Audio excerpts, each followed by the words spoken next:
When I went on holiday to India around 5 years ago, one of the things I expected to see the least was a beggar with a sign next to him written in English. Please give change. That's why it was so surprising to see precisely that, please being spelled with 2 E's, carved into a wooden board next to him.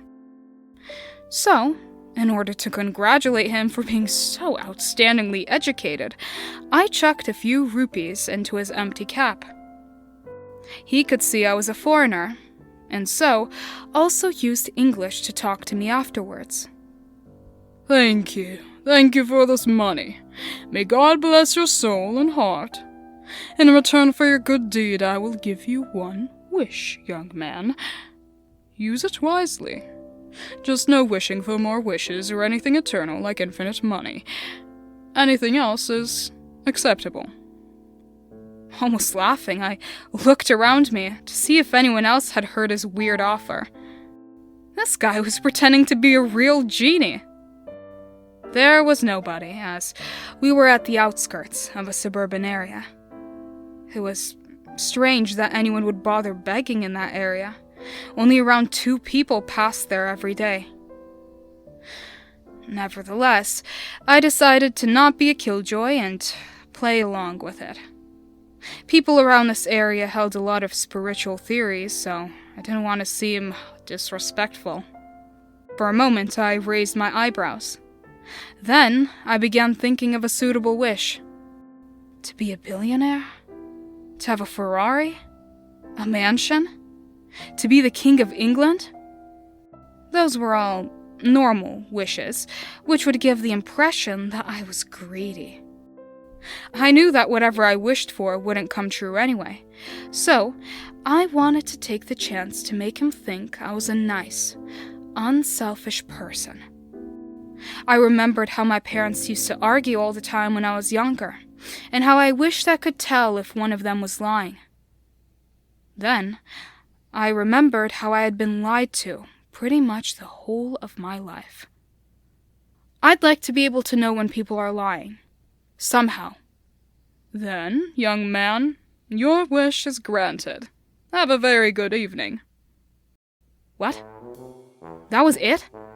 You didn't even bother to comment or break it to me that it was a joke? Or even bribe me for more money? Is that all? I asked, rather taken aback. Yes. When someone is not telling the truth, a red flame will appear above their head.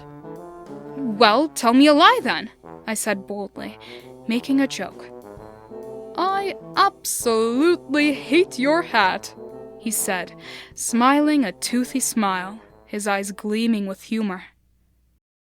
I nearly vomited out of shock when a red flame really did appear above his head.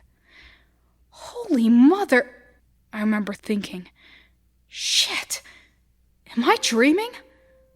This can't be real. No way. What the fuck?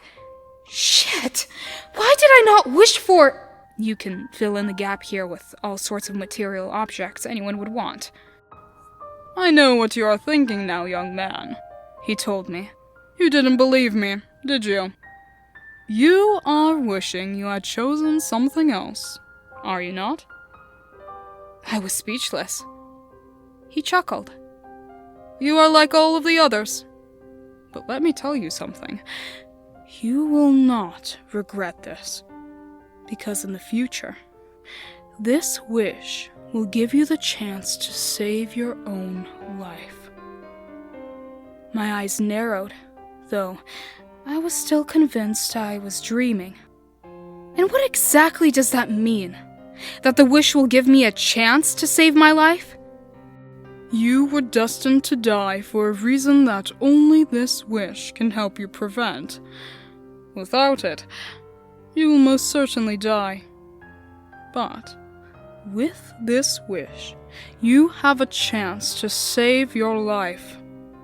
Whether you die or not in that moment in the future depends on if you are clever enough to use the wish and make the right decision.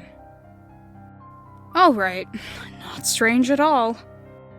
I thanked him and walked away promptly. From then on, whenever I looked at anyone in the streets, the office, or even a group of people speaking, I could spot the liars immediately. If someone lied, I could scare the hell out of them just by saying, "Bullshit. Tell me the truth." I was literally a kind of god. It turned out the old man really was a genie after all. Just goes to show weird things can happen in different countries.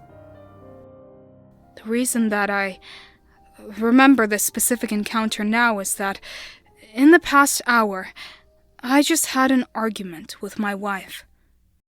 I accused her of cheating, and however much she denies it, we both know she did it. The red flame never lies.